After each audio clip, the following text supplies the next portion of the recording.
এ সাথী, এই দে এই ছেলেটা। দেখতে শুনতে তো বেশ ভালোই। হাই, আমি সাথী, তুমি? আমি টনি। কি করো তুমি? কি করবো, এই আব্বার সাথে মাঠে চাষবাস করি। ঠিকই ধরেছি, আসলেই গরিব।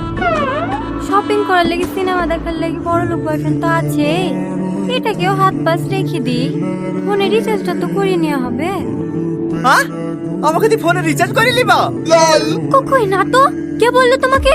এই আবার শুরু করে দিয়েছি। আরে ও এক্ষুনি মনে মনে বললো ওর বড় লোক বয়ফ্রেন্ড আছে, আমাকে হাত পাশ রাখতে। এই খাসি আবার মনের কথা শুনতে পায় নাকি? হ্যাঁ গো, শুনতে পাই। না আর হবে না, সারা তুই সারা জীবন সিঙ্গেলই থাক। এরকম মেয়ের সাথে প্রেম করতে সিঙ্গেল থাকাই ভালো। তো গার্লফ্রেন্ড তো 4টি বয়ফ্রেন্ড আছে।